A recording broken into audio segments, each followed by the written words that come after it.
alegria, que felicidade estar aqui com vocês em mais um Fala Paraná. Eu sou a jornalista Érica Vandenbruck e junto aqui com a minha amiga, jornalista Eliane Munique, a gente começa agora o nosso programa. Vai curtindo aí o nosso programa, por gentileza. Manda aí a sua opinião. A gente vai falar de um tema muito importante que eu vou falar daqui a pouquinho. Boa tarde, gatinha. Boa tarde, Érica. Boa tarde a todos que nos acompanham em mais um Fala Paraná, porque quinta-feira é horário marcado aqui, ó, 4 horas da tarde até as 18 horas. Nós estamos ao vivo e também com transmissão pelo YouTube, portal da Rádio Paraná Oficial. A gente tá chique demais, né, Érica? A gente tá, menina, que agora virou estilo podcast, tem câmera, tem tudo. O Alexandre corta uma câmera, corta pra outra, a gente olha pra cá, a gente olha pra lá. É uma coisa linda, porque a gente quase não gosta, né, Helene? É por isso que a gente é jornalista. A gente não gosta de câmera. Mas nem um pouquinho. Nem um pouco. Gente, então, olha, agora vamos falar aqui do nosso primeiro tema. Vocês assistiram aquela série Adolescência na Netflix? É um sucesso, é uma série britânica. E ela tá dando muito o que falar, né? Não só aqui no Brasil, mas em todo o mundo. Ela foi exibida em mais de 70 países e trouxe à tona uma discussão que é muito importante. O bullying, o cyberbullying, a masculinidade tóxica e a violência entre os adolescentes. E é sobre esse tema que a gente vai falar no primeiro bloco. Para isso, nós trouxemos a Paola de Reis, psicóloga, que já é nossa sócia aqui, né, Paola? A Paola, sempre quando tem algum tema ligado à família, a criança, adolescente, a gente chama a Paola, que ela é especialista. E o orientador pedagógico, Matheus Cedric Godinho. Seja muito bem-vindo, primeira vez, né? Obrigado, primeira vez. Que seja a primeira de muitas. E no segundo bloco, Eliana, a gente vai falar do quê? No segundo bloco, a gente vai falar sobre moda sustentável. Você gosta de um brechozinho? Porque, olha, eu e Érica Vandenbruck amamos. Tanto é que hoje, amiga, levanta, por favor. Ela está de única, do brechó e outlet única, linda, maravilhosa. Olha só, gente, essa cor super na moda. Quiser me contratar para desfilar, eu sou uma ótima modelo, sabe do quê? Da melhor idade. A gente tá falando isso, gente, porque a gente vai conversar sobre esse assunto no segundo bloco, porque, claro, a gente sabe que tem muita produção de têxtil aqui no Brasil. É o 5º país aí com maior produção, então tem muito descarte também, e a gente sabe que a moda sustentável, ela vem para cuidar também do meio ambiente, claro, né, dar vida às nossas peças aí que passam por tantos e tantos lugares. Mas vamos que vamos, então, o que interessa. Vamos, e larga a mão de ser preconceituosa, minha amiga. Verdade. Depois que você entra num brechó, lá você vai encontrar tesouros, peças únicas, exclusivas, você não vai achar isso nunca em lojas de departamento. Todo mundo fala, Érica, mas você anda chique. Você não repete roupa. Então, hoje, eu vou contar para vocês o motivo. É porque eu amo brechó. Sempre que eu posso, eu passo no brechó. E você sabe quando que eu aprendi, Eliane? A gostar de brechó? Uma vez que eu trabalhava no SBT, que eu era repórter, tinha um monte de brechó ali perto do Shopping Miller. E eu fui fazer uma matéria lá. E aí eu peguei gosto pela coisa, porque o preço é bom e você vai estar cuidando do meio ambiente, tá legal? Verdade. Então, vamos agora aqui ao nosso tema. Primeiro, de hoje, a minissérie britânica A Adolescência, que tem provocado muitos debates. Em 4 episódios apenas, ela mostra os desafios da juventude, dessa juventude agora, dos nossos filhos, dos nossos sobrinhos, dos nossos adolescentes. Por quê, gente? Mostra a violência, mostra aquele uso desenfreado nas redes sociais, em que o menino acaba matando uma coleguinha de turma, só que ele não tem os pais ali supervisionando as redes sociais dele, ele desenvolve uma masculinidade tóxica, ele é vítima de bullying pelos coleguinhas, de cyberbullying, e isso vai gerando uma raiva muito grande dentro dele. E ele acaba matando a coleguinha. E os pais não tinham a menor ideia do que estava se passando com esse adolescente no quarto dele. Um adolescente de 13 anos. E tantos outros casos aqui no Brasil que a gente viu, né? Agora há pouco, um jogo pela internet, uma menina de 8 anos morreu porque ela participou, inalou desodorante de um desafio e acabou morrendo. Então, é um tema que eu quero que você chame todo mundo para receber essas orientações. Doutores, por gentileza, esse tipo de realidade não é só dos jovens europeus. Dá para dizer que no Brasil isso também é recorrente? Boa tarde, muito obrigada pelo convite e é uma alegria que a gente poder estar debatendo junto com o Matheus para que a gente fale sobre esse tema que trouxe novamente algo para a gente olhar, que são nossas crianças, nossos adolescentes, e como é que está sendo esse acompanhamento. Não é uma realidade realmente só europeia, né? É mundial. E a gente precisa parar para olhar para isso. Já tiveram outros filmes também que trouxeram temas semelhantes, mas esse realmente viralizou, né? Por conta de ser um tema aí que está angustiando muitos profissionais. Mas eu diria que, muito mais do que uma masculinidade tóxica, eu diria que são relações tóxicas, porque as meninas também não estão sabendo se relacionar, né? Então, a gente está vendo toda uma dificuldade aí realmente de relacionamento, de conexão, de pais com filhos, entre amigos, entre jovens. E a gente entende, quem trabalha com o adolescente, entende que a intenção dele, com certeza, não era matar a garota, mas era parar com tudo aquilo que ela estava causando, e ele não estava conseguindo acessá-la para que ela parasse. Então, acho que é um tema fundamental para que a gente converse. Pode falar. Acho que o sucesso da série demonstra também, né, que esse tema é um tema global. É uma série que, embora seja gravada na Grã-Bretanha, ela tem uma abrangência e ela mexeu com todo mundo. Porque né? Quem convive com adolescente já percebeu esse vínculo com as redes sociais, porque isso não é só da adolescência, isso é nosso também. Os adultos também estão muito vinculados nas redes, parte significativa da nossa vida se dá ali e, portanto, parte significativa da socialização desses jovens e de todos nós se dá nesse espaço. E acho que esse é o grande tema que a série levanta, né? Que tipo de socialização é essa que está acontecendo virtualmente e que é muito nova para nós, como humanidade? E falando em socialização, professor, e também Paola, a gente vê hoje realmente, né, muito o individualismo entre pais, entre marido e esposa, entre filhos. O que se deu, né, nesse tempo, nesse espaço de tempo que a gente viu tanta perca mesmo desse sentido da família, desse sentido da amizade, desse sentido de estar junto, de conversar, da comunicação? Eu acho que a gente vive numa sociedade, e isso é um movimento já da própria modernidade, que é a sociedade do indivíduo, e não mais a sociedade da pessoa. Que distinção que eu faço aqui? Pessoa é ser relacional, né? Pessoa se dá nas relações. Eu sei quem eu sou a partir do outro, a partir dos outros. Então, a família, por exemplo, ela é um agrupamento social que confere identidade. A família me deu um nome, a família me dá um local, a família me situa no mundo. Na modernidade, a gente passa a trabalhar muito a ideia do indivíduo, que é essa ideia do sujeito com uma realidade absolutamente subjetiva e que não necessariamente se vê vinculado ao todo, à comunidade. Isso é uma ideia bastante bacana, interessante que a gente valorize a nossa subjetividade, a nossa individualidade. Mas o próprio processo da sociedade contemporânea, especialmente, né, os processos de produção, do capitalismo, como as relações vão se dando, mesmo no âmbito do trabalho, vai gerando uma individualização muito grande, né, um individualismo muito grande. A tal ponto de que a gente chegou agora com as bolhas da rede social, quando o algoritmo ele vai pautar tudo que eu vejo, tudo que eu assisto dentro da minha individualidade, né? Essa absoluta personalização daquilo que eu acesso, daquilo que eu vejo, isso vai gerando uma desconexão mesmo com o todo.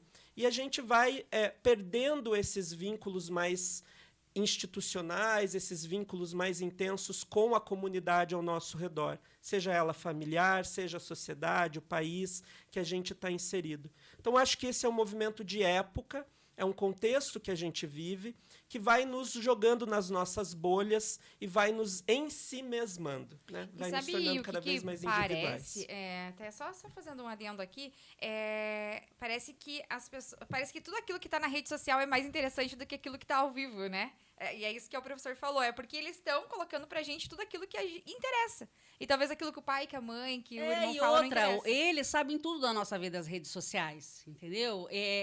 Muito... Até eu vi uma juíza dando uma entrevista, a juíza lá da infância e da adolescência do Rio de Janeiro, ela falando assim, que os adolescentes eles querem ter privacidade. Então, ali a hora que eles estão nas redes sociais, no quarto, eles não querem que os pais tenham acesso. Só que a rede social não é, um local de privacidade. Todo mundo acessa hoje em dia. Exato. Todos sabem o que está acontecendo, os dados, as fotos, entendeu? Então, por isso que é importante os pais terem esse tipo de cuidado. Quando a gente fala, daqui a pouco começa a aparecer assuntos e propagandas de acordo com aquilo que a gente tem interesse.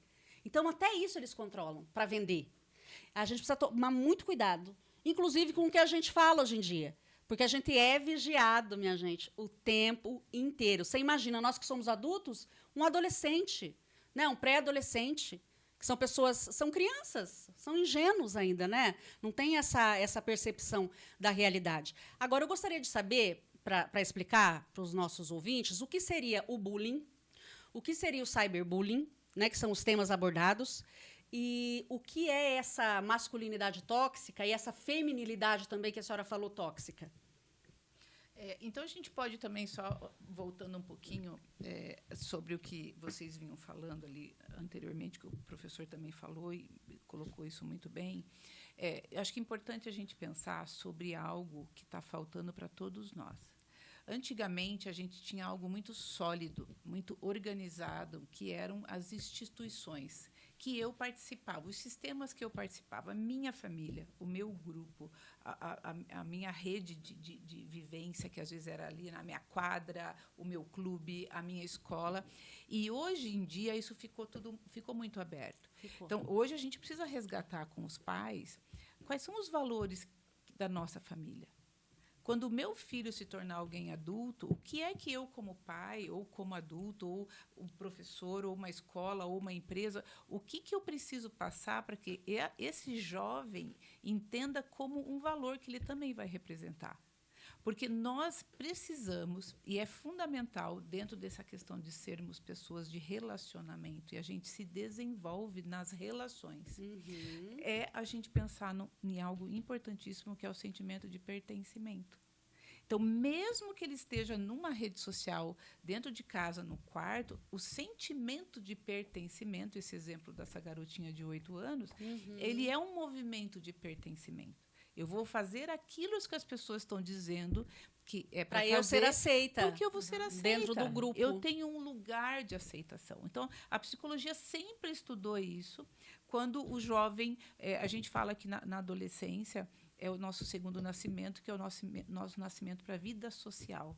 Só que o processo de socialização, de humanização, ele começa lá em torno de 4 anos de idade, quando eu estou aprendendo a brincar. E aí, na adolescência, eu vou fazer isso com muito mais força.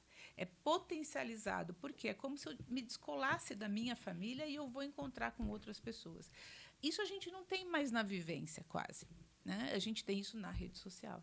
Só que a rede social tem alguns componentes que eles, ao mesmo tempo, facilitam, eles comprometem. Que é o quê? A gente perde a capacidade de olhar o outro. A gente tem uma tela e a gente cancela, eu faço o que eu quero, o que eu não quero, do jeito que eu achar. Mostra o que eu quero. Exatamente, sem que eu tenha que olhar a outra pessoa, perceber a outra pessoa. Porque você não olha nos olhos ali, né? E você não está ali pessoalmente. E você não tem isso. Então, isso tudo chama muito atenção. E a pessoa, se ela não tiver outras conexões, por exemplo, familiares, ou às vezes até no colégio, uma pessoa de segurança, que ela não leve essas angústias, ela vai nesse ensimesmamento, buscando o quê? Dentro dela, maneiras de resolver. Só que aí a gente tem mais um agravante. O adolescente, ele está vivendo numa fase que ele é total emocional. Ele nem terminou o processo dele de amadurecimento neurológico, então ele não consegue fazer uma análise crítica. Ele vai viver na emoção. Então, se imagine como é realmente sofrido para ele lidar com tudo isso, se ele não tiver um adulto que contribua para ajudá-lo a se organizar. E aí a gente tem uma outra situação que você colocou muito bem. Como estão os adultos que supervisionam essas crianças e adolescentes? São pessoas que também estão num processo de olhar para si e se trabalhar e se desenvolver, porque a gente hoje também vive aquele discurso de que no meu tempo, de que era assim. E não é assim então, que as coisas ainda acontecem, num né? padrão de punição do que um padrão de conscientização. Então, dentro desse processo é que a gente está vivendo e que essas crianças, esses jovens adultos estão crescendo. Então, a grande pergunta dessa série é assim, para onde essa criança vai? Se ele não tem aquele... E você vê que os meninos se ajudam, né? Há uma saída, a gente, sem que a gente faça um julgamento aqui de certo ou errado, mas entender que eles juntos buscaram uma alternativa para lidar com aquilo. Mas, se não fosse essa, quais são os adultos de segurança ou de confiança que eles procurariam? E na série a gente vê muito bem, né, doutora? São pais que estão ali. Eu chego tarde, mas meu filho está no quarto e não quer que eu entre no quarto. A mãe chega, vai fazer a janta, mas não vê o que o filho está fazendo. Então, assim, acho que falta realmente, talvez, desse pai e dessa mãe, não fazer esse julgamento, mas sim e se inserir, né? Se esse adolescente está buscando um lugar onde ele pode se inserir e ele pode ter algo como base, e isso ele busca fora da família, por que não buscar dentro de casa? Né, e eu tenho um adendo também. Professor, pense comigo, muitos pais que eu já percebi, de colegas, de amigos e da minha família, para se livrar do adolescente ou da criança, ele manda ir para a rede social. Era isso que eu ia comentar. A gente fala muito do movimento do adolescente, mas os adultos estão mergulhados nesse movimento. Então, quando a gente fala, né, o adolescente quer a intimidade dele, mas os pais usam esse discurso também. Então, quando chega em casa cansado do trabalho, o pai também se isola no celular, no sofá da sala, o pai também deita na cama isolado no celular, porque é um movimento de fragmentação da sociedade, das instituições, das relações como um todo. E é aí que esse adolescente, que ainda não está plenamente desenvolvido, que ainda não tem todos os critérios críticos necessários para fazer um discernimento da realidade e que está absorvendo uma realidade mediada pela tela, é aí que ele se perde. E daí tem uma questão bem fundamental, né? Essa realidade que nos chega pela tela, ela não é uma realidade autônoma, ela não é um conhecimento do mundo autônomo, por dois motivos essenciais. Primeiro, porque a gente conhece o mundo, a gente conhece a realidade pelos sentidos. Né? Quando a criança está na educação infantil, a gente trabalha muito isso. Né? O tato, o olfato, a visão, a audição. A gente conhece o mundo pelos sentidos. E até os sentidos nos enganam. Mas fora deles, o engano é ainda maior. Né? Então, a tela é um conhecimento do mundo que não passa pelo cheiro da realidade, por ouvir a realidade, ouvir pessoas reais, tocar situações reais. Ela é uma abstração que está sendo absorvida. E a outra questão é que o que chega até nós não é um conteúdo livre. O que chega até nós é um conteúdo mediado por empresas que têm interesses econômicos, que têm interesses políticos. Existe uma que, intenção. Exatamente, que têm interesses ideológicos. Então é um mundo filtrado por outros interesses. Principalmente o TikTok, né? Eu fui estudar o TikTok e eu levei um susto. Até o tamanho do vídeo ali é para viciar a criança, para o cérebro da criança ficar viciado como se fosse uma droga por conta da dopamina que libera. E fica. Eu acho que quanto mais recente é a rede social, mais elaborado é o processo, né, de manipulação, a gente poderia dizer mesmo, do cognitivo, do inconsciente, para que a gente se vincule àquele mecanismo. E daí entra o cyberbullying e o bullying, né? Essa questão. Porque dentro disso que a doutora coloca, né, sobre a relação da socialização do adolescente, dele querer se sentir pertencendo, dele estar num contexto de pertença, a gente tem o bullying como um movimento sistemático, ou seja, contínuo, sistemático, de violência ou de importunação de um indivíduo, especialmente no recorte escolar. Então, o bullying é um termo que nasce para essa violência sistemática que acontece na escola. E que é uma violência que tem como pano de fundo também um movimento de socialização e um movimento de pertença, mas a partir de um viés perverso. Então, eu excluo, eu violento para pertencer ao grupo, que é o grupo que está ali excluindo, que é o grupo que está violentando. Então, para reafirmar a minha identidade, seja a minha identidade masculina, seja a minha identidade socioeconômica, seja a minha identidade de raça, de gênero, para me reafirmar, eu excluo, eu violento um outro. em geral, numa situação de maior vulnerabilidade, ou por ser uma pessoa com deficiência, ou por sua condição socioeconômica, condição racial, etc. Ou também, no caso desse menino, é porque eles achavam que ele era feio, franzino, magrinho. É esse da série Adolescência, né? Sim, Às vezes a pessoa não tem ali aquela beleza padrão e é excluída, né? Essa é uma fala importante assim dos adolescentes, que eles querem ser sociais. Né? Então, a gente também tem o que acontece com muitos jovens, que é a pseudo-individuação. Ele achar que ele ser social, ele fazer o bullying, ele ter essa postura desqualificadora com os amigos, e, às vezes, até hoje a gente já vê isso escalar, né? Essa postura desqualificadora com os professores, enfim.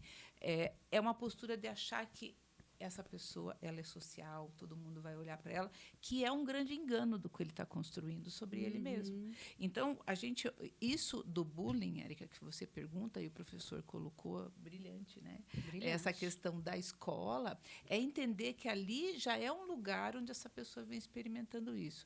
Mas é importante, gente, isso não brota do asfalto.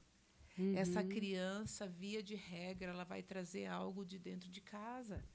É uma expressão, é uma vivência. Não é incomum. A vítima, né? Você perceber isso que acontece entre os pais, ou os pais em relação a outras pessoas. Então, hoje, as crianças mostram muito isso. Não tem mostram como é a vida dentro de casa. E no cyberbullying, é o que acontece isso na rede social. Então, uma das grandes dificuldades dos professores pós-pandemia foi que eles tiveram que reeducar os alunos, porque eles ficaram tanto tempo em casa que, dentro da turma, eles estavam expressando e se comportando como se estivessem em casa. E ali eles viram muitos comportamentos assim que a escola já não estava mais vivendo, porque a criança foi construindo aquilo na escola e que, com a pandemia, esse período de casa, isso se perdeu, eles tiveram que retomar. Algo também importante que eu acho que cabe a gente falar aqui, que muitas vezes nós adultos, e a nossa responsabilidade é muito maior, seja quem for, né? Não existe. Eu acho que quando acontece uma situação como essa, como garoto, não é uma responsabilidade do pai, da escola, somos todos nós. Sociedade. Exatamente. Quais são os adultos que essa criança está olhando?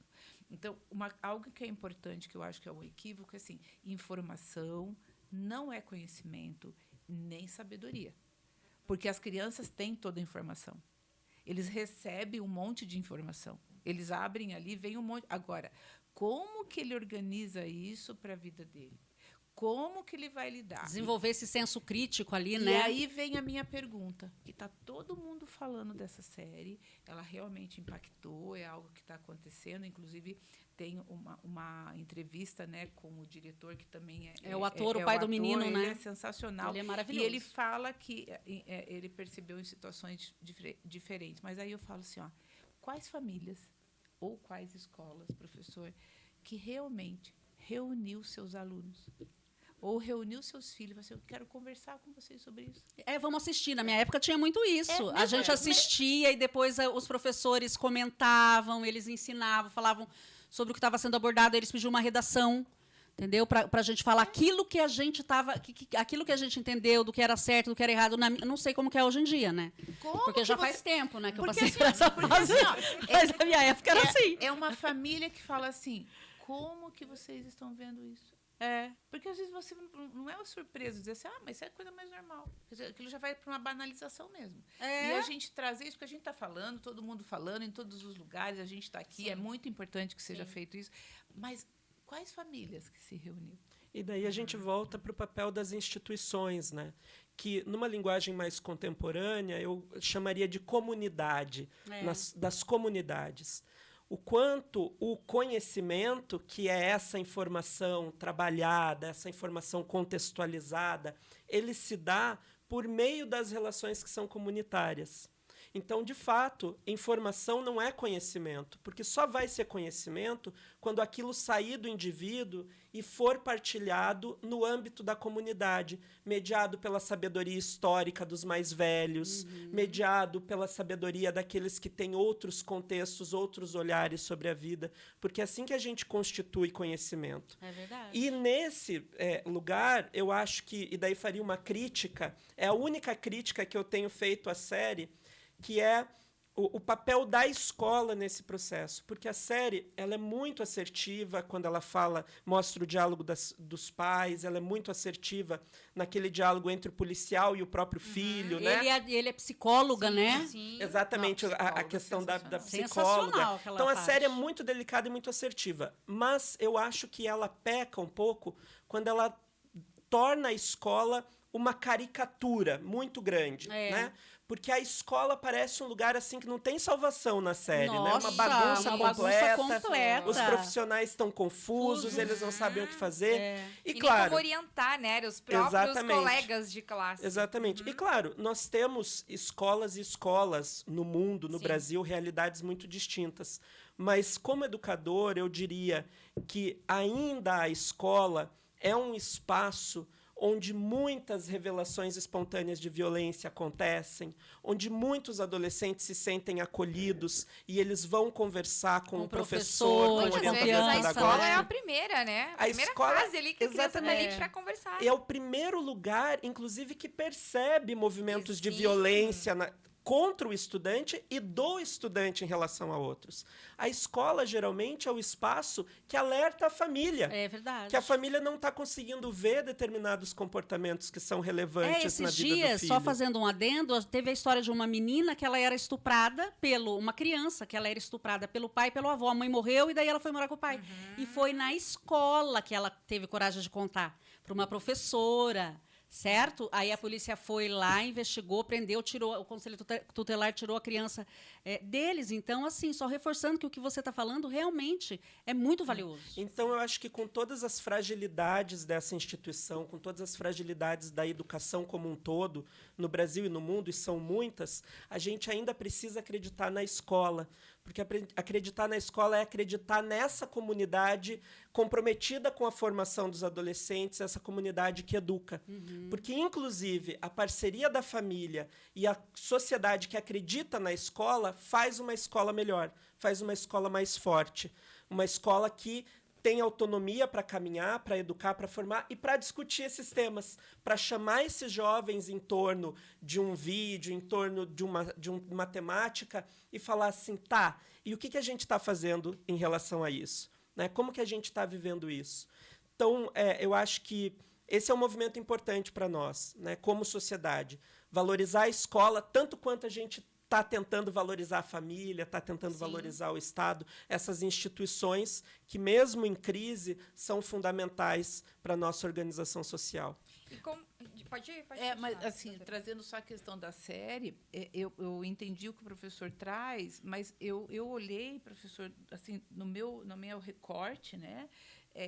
Que de alguma forma, como eles olharam a escola, eles olharam também a família. Sim. Eu não vi que eles tiveram. A distinção. Tem especulações de que isso deve ter continuação, essa série. Tem. né? Ah, tem, com E a gente certeza. vai Deu ver- para ver ali a quando gente- ela terminou que não era o fim, né? Provavelmente vai. Então, assim, mas eu vi assim que muito esse desespero da escola, que é nós adultos, né? Também era.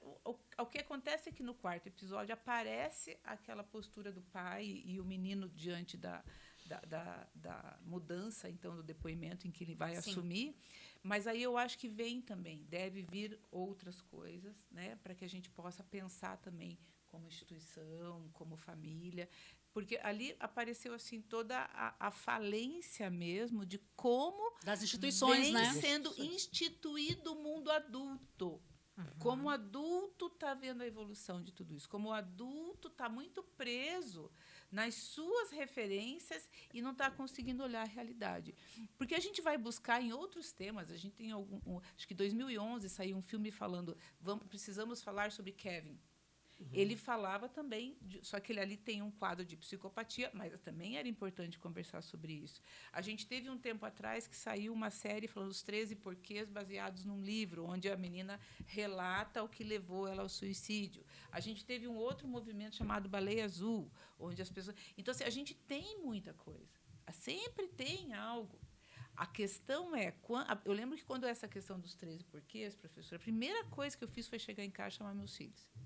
Vocês já ouviram falar? Eles já tinham assistido. Né? E eu falei assim, qual é o entendimento? Eu lembro que eles falaram assim, não, mãe, é justamente o contrário. Ninguém está estimulando o suicídio. Pelo contrário, ela ali relata que se ela não tiver ajuda, que isso pode acontecer.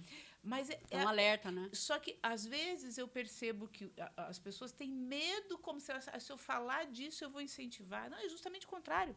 É eu falar disso é que eu posso... Para alertar, Eu posso compreender como está chegando e como isso está se organizando. Eu posso orientar, eu posso criar alternativas, eu posso dar espaço para que a gente encontre formas de lidar com isso. Seja bullying, seja cyberbullying, seja qualquer outro tipo de coisa. E assim, o que me chamou a atenção também nessa série é que os pais, claro, tem todo aquele, não, acho que meu filho não fez isso, né? Daí tem o advogado, tem a psicóloga, tem todo o pessoal que ajuda, o próprio policial, né? Ele fica, nossa, eu também tenho um filho, né? Adolescente, então tem tudo isso. Só que assim, o que me chamou a atenção foi que os pais, eles entenderam que o filho fez errado, né? Eles entenderam. Porque tem muitos pais, e talvez o professor possa até falar, e a doutora também, passam a mão na cabeça das crianças, né? Sabem que isso aconteceu, sabem que está errado, mas... Que é um crime, tem que pagar por isso, independentemente da idade, né? E muitas vezes não, porque meu filho não fez isso, meu filho não faz aquilo, né? Eu acho que é importante também, assim, o que me chamou a atenção foi exatamente isso, assim, são os pais... falarem, não, né? Ele é assim, ele fez, ele tem que pagar. Que realmente aquilo aconteceu. Né? Eu acho que muitos pais, e há um movimento natural, a psicóloga vai falar sobre isso muito melhor, né? Há uma projeção muito grande do pai no filho, né? Dos pais nos filhos. E é uma projeção narcísica mesmo, né? Eu me vejo nessa pessoa.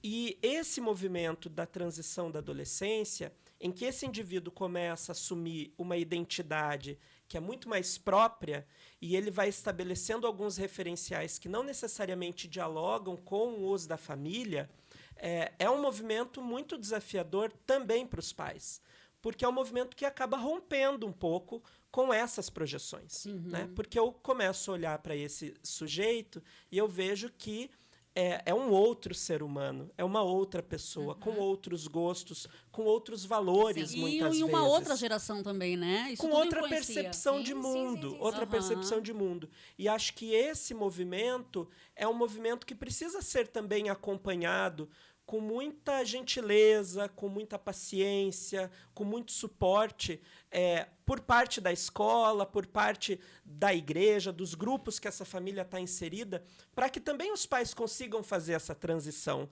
sem que haja ruptura. Né? O nosso ideal é sempre que, e daí eu falo como educador, né, trabalhando em escola, é que os pais consigam acompanhar a transição dos filhos, entendendo que é uma transição, entendendo que existem distanciamentos nesse processo de transição, mas que isso não significa uma ruptura. Isso significa um amadurecimento dessa relação, que entra agora num outro movimento, numa outra fase. Quando a família ela não tem o suporte necessário para passar por isso, a transição pode virar ruptura.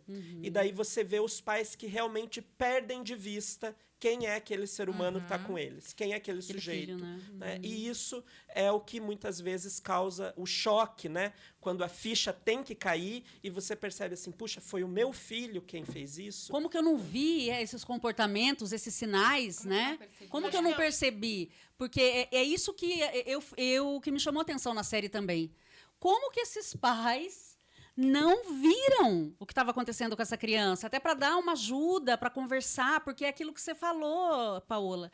Eles, em casa, eles trazem, eles falam.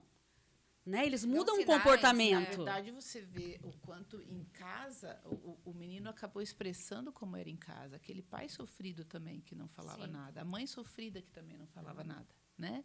Então, assim, hoje é salutar, é necessário, é urgente que as pessoas conversem sobre as coisas. Porque, se a gente for pensar na minha época, era assim, mas na minha época, os avós, eles tinham momentos que eles chamavam de um jeito ríspido, Sim. mas eles passavam uma orientação sobre a Era. vida, sobre as coisas.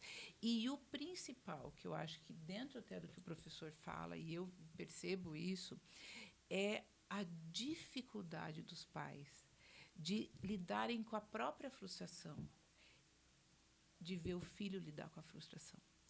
Os pais não aguentam, porque antigamente os pais aguentavam isso. Eles eram mais Isso fortes, é né? importante. E você vai. Hoje não. Hoje você vê uma situação na escola, os pais chegam. Querem primeiro proteger o filho, primeiro né? que eles invadem um espaço que é escolar. Muitas vezes eu falo assim, gente, onde aconteceu isso na escola?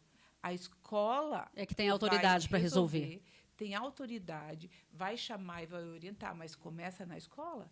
Então, pais que, hoje em dia, com rede social, tem grupo de pais. Aí, no grupo de pais, vem um monte, aí expõe as pessoas, expõe família, expõe criança. E eu falo assim, gente, como a sociedade vai se perdendo realmente desse cuidado. Então, quando a gente olha a expressão daquele garoto como uma expressão também realmente familiar, a psicologia fala, né, a morte do filho ideal, a morte do pai ideal. Isso é interno, isso não é real, não é literal, mas é olhar. E o conhecimento. Eu falo muitas vezes, criança mente, adolescente mente. Criança é cruel, sim. Adolescente é cruel, sim. Não é numa concepção do mundo adulto, com todo o repertório que a gente tem. É da mas natureza humana, né? dentro do Aí a gente tem que ir desenvolvimento educando. da criança. A criança vai mentir, isso tem a ver com inteligência, está desenvolvendo isso, é um recurso que ela usa, é uma alternativa, e que nós vamos ajudando com que ela crie outras situações. Mas a primeira coisa, não, meu filho não é assim, meu filho não mente. É a negação. E é algo tão fechado que, às vezes, eu vejo isso em escola, às vezes dentro de consultório, às vezes numa orientação, que você nem tem espaço para falar. Porque, assim, imagina, esse professor é um idiota, está falando é um absurdo, meu filho não é assim. E você está dizendo sim. Então, isso é uma incredulidade. Reforça esse comportamento errado do filho. A minha mãe e o meu pai eram diferentes, a minha avó também. Eles falavam assim, ó, não quero saber, a errada é você. O certo é o professor. A autoridade na sala de aula é o seu professor. O que ele falar para você fazer, você vai fazer. Você tem que respeitar e você tem que obedecer. Na verdade, Aí eles falavam, os pais Na falavam verdade- assim: eu não quero saber.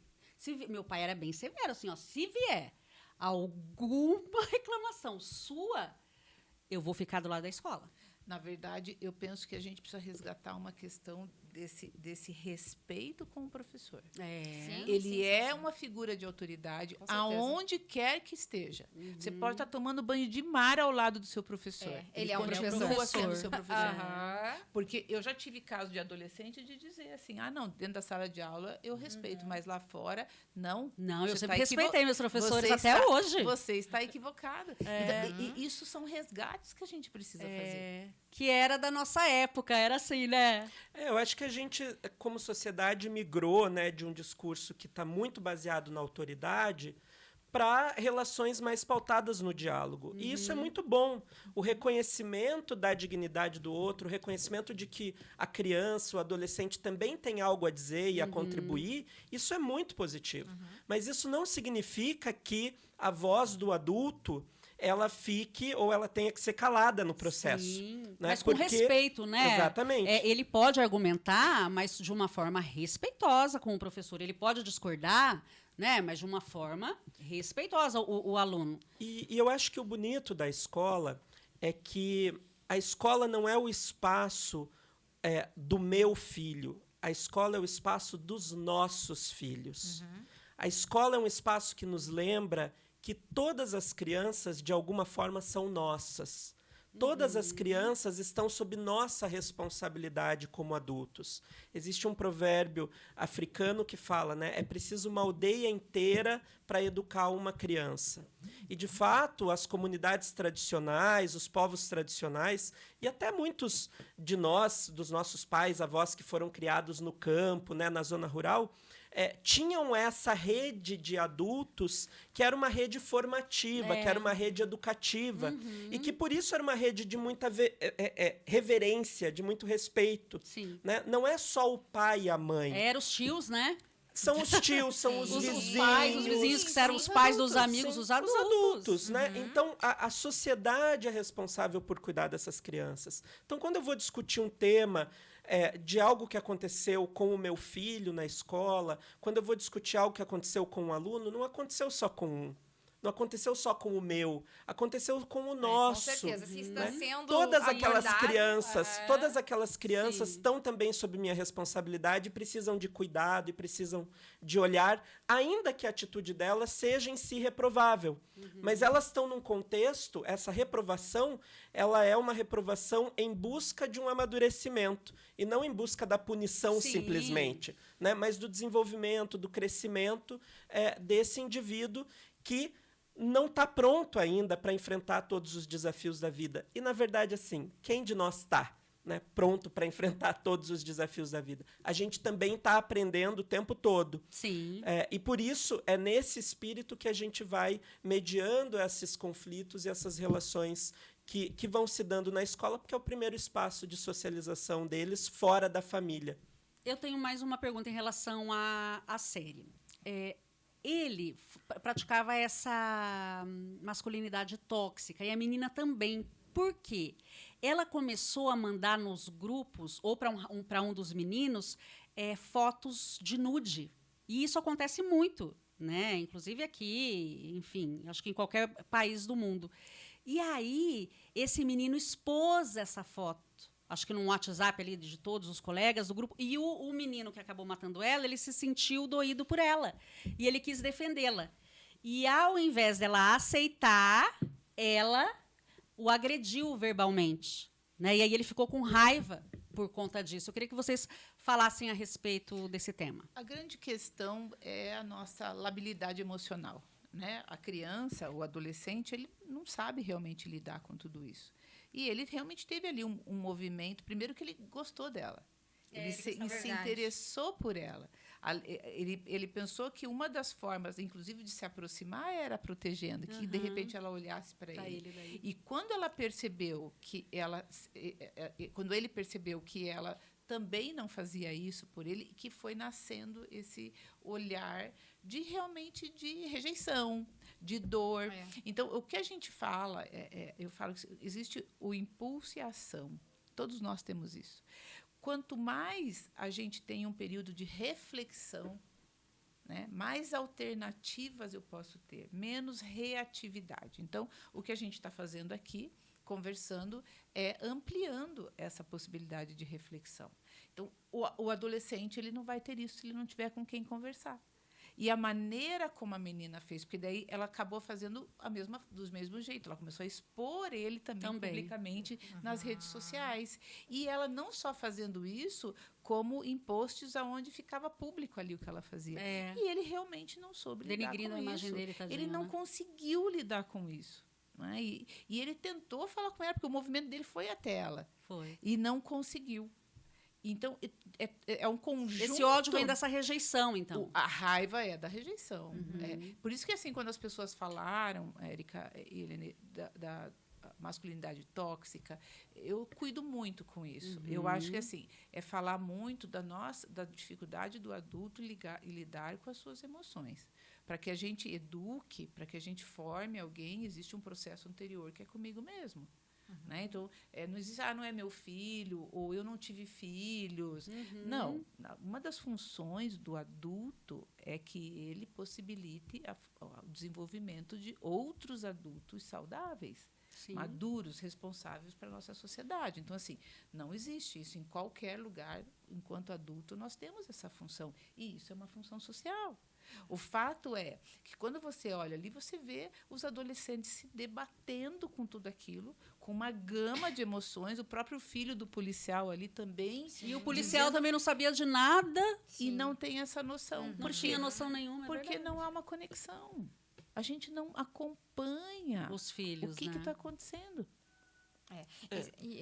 Pode Não, fica à falar. vontade. Não, eu só ia falar assim que, na verdade, a gente pensa muito nisso, né, doutora, dessa conexão e desses adultos que virão, porque esses adolescentes de hoje, essas crianças de hoje, são os adultos de amanhã, que a gente fala. Então, tem até muita gente fala assim, não sei o que vai ser dessa sociedade, não sei o que vai ser do futuro dessa criançada. Mas, assim, então não vamos pensar lá na frente, por que a gente não pensa no agora? O que você está fazendo para mudar, né? Vai ser o que Isso, está pensa no presente. Vai ser o que está sendo.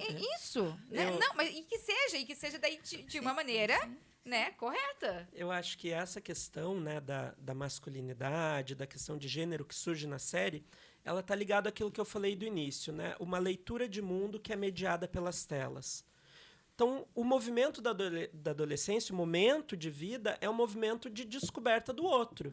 Descoberta da própria sexualidade, descoberta do romance, né, do que é a vida a dois, do que é ter um envolvimento romântico com alguém. Mas quando isso se dá mediado pelas telas e não no convívio com o outro de fato, você corre risco de gerar distorções nessa percepção dessas relações. É Então, verdade. Por isso que ele matou e ele não tinha noção que ele tinha feito isso. Ele achava que ela estava viva ainda. Uma das ideologias, né, e daí a série usa ela como um exemplo, que é muito forte na rede, é essa ideologia Red Pill, né, que é a ideologia que tenta estabelecer essas distinções de gênero muito rígidas, resgatar essas distinções do papel do homem, do papel da mulher e tudo mais. É um movimento dentro das redes que esse menino é vítima, né? Então, toda a relação que ele vai estabelecer com as meninas e com os próprios colegas, e a menina da mesma forma, está mediada por essa leitura de mundo distorcida que chega pela rede, que é uma leitura ideológica. Né? O que é ideologia? A ideologia é um óculos, é uma lente que a gente coloca e que ela mostra o mundo para a gente. Se a lente ela está distorcida, eu vou ver o mundo distorcido e eu vou achar que o mundo é assim. Então, esse é o grande problema, é a grande discussão. Né? Essa é uma das ideologias que a série usa como exemplo. Mas existem muitas outras que perpassam as redes e que a gente vai assimilando como se fosse a realidade. Quando não há a comunidade, quando não há o espaço do diálogo com a família, quando não há a escuta ativa do outro, a conversa, a abertura, é só essa lente que resta. E, como eu não estou vendo a realidade tal como ela é, mas por meio de uma lente, eu vou reagir a essa realidade muitas vezes de forma violenta. Porque daí, quando a realidade se apresenta, eu não consigo lidar com ela. Né? Eu não a identifico. Vamos falar da nomofobia, que é uma doença, né? Que é uma compulsão pelo celular. E ela é patológica, ela, inclusive, tem sintomas. Né? E isso, de acordo aqui com um último estudo recente aqui da Unicef, 33% dos adolescentes usam a internet de uma maneira errada e de uma maneira problemática. Então, eu queria que vocês explicassem as consequências, né, físicas e psicológicas disso, de não ter essa regulação pelos pais da utilização, né, das redes sociais e do celular. Eu diria que isso daí já é muito mais do que isso. Né? E não diria que seriam só os adolescentes, os adultos também. Também. Como a gente está falando dos adolescentes, é o nosso tema. É importante, né, a gente entender que existe um circuito cerebral que se forma com as compulsões, com os que a gente chama dos transtornos do impulso. Então, isso acontece por dois fatores. Ou pelo abuso, né? Ou tem funções também, tem questões hereditárias. Então, famílias que têm algum tipo de compulsão, ela também pode ser um facilitador, mas também pode acontecer pelo abuso. No caso de rede social, de celular, ela vai ter a mesma coisa, é o mesmo mecanismo de uso de uma substância psicoativa. É como se fosse uma do droga. Álcool, do cigarro. É o mesmo mecanismo. É gatilhos que você tem. Então, se você tira o celular... Não, a pessoa fica fica agressiva. Eu já vi nas ela redes vai- sociais filhos que o pai tira o celular. Teve um rapaz... Gente, parecia que ele estava, assim, desesperado por crack. ela vai É, ter é. síndrome de abstinência. Isso mesmo. E não é algo só que passe pelo querer ou por falta de limite. Existe uma questão já neuroquímica, que essa pessoa não consegue sozinha administrar. Precisa fazer um tratamento, a gente né? precisa começar a organizar, regular, e realmente precisa de uma atenção seríssima sobre isso. E você sabe que os adolescentes estão muito conscientes desse processo, né? A gente teve recentemente a lei de proibição dos celulares Isso, nas nas escolas. escolas, aham. Nossa, a MEI demorou demais. Pois é. E foi no início, quando a gente foi pensar as formas de aplicação da lei, existia muito esse receio, assim, puxa, como que eles vão reagir? Vai Será ser que vão muito ficar difícil. agressivos, né? Muita gente É. perguntando, assim, como que está sendo? E a gente vê da grande maioria dos adolescentes um movimento de colaboração e de Que apoio à bacana. lei. Olha que legal. Porque eles mesmos percebem o quanto está sendo prejudicial o uso excessivo Olha só. e que sozinhos eles não dão conta de ficar sem. Então, o movimento muito espontâneo de entregar o celular, de deixar o celular numa caixinha, num cantinho, cada escola encontrou a sua maneira, e de socializar com os colegas sem o celular, entendendo que para eles é muito difícil dar esse passo sozinho. É claro que a gente tem casos de adolescentes que têm mais dificuldades em ficar sem. E o que nos preocupa, sobretudo, é, tá, na escola, naquelas 4, 5, 6 horas que ele vai passar ali, ele está privado disso. Mas ele não vai fazer uma hipercompensação em casa, Depois, quando né? ele chegar? Né? Como que as famílias, como que os outros espaços sociais que ele está frequentando estão mediando esse uso do celular? Será que com o mesmo cuidado e a mesma atenção que ele está tendo no espaço escolar? Então, esse é um desafio para a nossa sociedade, né, de fato. E é um desafio para nós adultos também, porque hoje a gente vai numa palestra, a gente vai num show, a gente vai até no cinema. Outro dia eu fiquei incomodado, porque estava no cinema e a pessoa ao meu lado, a cada 15, 20 minutos, ela tirava o celular e do bolso ficava. para ver a mensagem, né? Então, iluminava a sala de cinema. Aham. O que é isso? É uma Uma dificuldade compulsão mesmo. né? Ela de precisa ficar ver se sem alguém o tempo mandou todo. mensagem para Exatamente. ela, né? Que interessante. Gente, então E é estamos uma falsa ideia, né, de que alguém está se incomodando, se preocupando, sentindo minha falta. E aí não é só celular, porque os filhos podem não estar no celular, mas estão direto no videogame. Sim. Né? Então, assim, são pontos importantes aí para a gente olhar que não é só celular. O celular é o que mais aparece. É o que mais aparece. Então, na opinião de vocês, qual seria a idade ideal para um adolescente, para uma criança ter um celular, claro, que com controle? Porque em cada 3 contas nas redes nas redes sociais, uma é de crianças ou adolescentes de 7 a 17 anos no Brasil. E detalhe, aquilo que a gente estava falando, são contas abertas, que qualquer pessoa pode entrar, inclusive pedófilos, e podem ter acesso a esse conteúdo. Normalmente, a minha orientação é que seja a partir do que a gente fala de uma pré-adolescência, a partir dos 12 anos, onde você percebe que a criança já está numa outra fase de uma capacidade de autogerenciamento, né? Do tempo, de se organizar, com a limitação do celular ser para uso exclusivo, como uma forma de você se comunicar com seus colegas, às vezes por trabalhos que eles conversam, para conversar com pai e mãe, mas ainda sem rede social, até porque rede social é a partir dos 18 anos, que aí, novamente, a gente chama os adultos que permitem que isso aconteça antes. Então, quando me perguntam as minhas orientações, a partir dos 12 anos, desde que você avalie que essa criança já está em condições de fazer um gerenciamento. Para WhatsApp, para fazer ligação, para fazer pesquisa, normalmente, Google, assim, o YouTube. WhatsApp e ligações. Só né? WhatsApp e ligações. Para outro tipo de Rede. com muita limitação. Aí a partir dos 18 mesmo, redes sociais, Instagram, Facebook. E Essa lembrando é a que tem regra. aplicativos também, né? Que deixam ali Exatamente. só um tempo específico a criança na rede social. Controle que- parental, né? Controle parental, exatamente, que é bem importante, né? Já vem para a notificação do pai e da mãe, né? Aquele que quer se conectar com essa criança. Então, assim, há recursos, né? Há É. recursos para ajudar. Eu tenho para mim que daqui a alguns anos, e eu espero que daqui a poucos anos, a gente vai estar conversando sobre esse tema e vai estar falando como os nossos pais falavam a respeito do cigarro há um tempo atrás, Ai, que tomara, diziam assim, né? gente, como é que a gente deixava a criança fumar? Né? Porque houve um tempo em que a criança com 9, 10 anos meus pegava avós, né, o aham. cigarro Era ali. E era normal, começava a fumar com o pai. Exatamente. Muito Então, eu comum. acho que daqui a algum tempo a gente vai estar tendo essa mesma conversa a respeito dos celulares, a respeito das redes sociais. Como é que a gente permitiu que crianças tão pequenas tivessem esse acesso indiscriminado? Falta de regulação do governo. Porque o governo regulou a questão do cigarro e proibiu, entendeu? Então, eu acho que isso ajudou bastante. No meu entendimento, no de vocês, seria importante? Fundamental, porque a criança, a motivação, ela primeiro é externa, para depois você internalizar. Então, eu vou dar um outro exemplo, né? Como é que os pais ensinam? Né? Então, não são os pais que vão por si só dizer não faça isso, que isso é errado. Você vai ensinar. Então, você não vai roubar, você não vai no mercado e você vai pegar coisas sem pagar.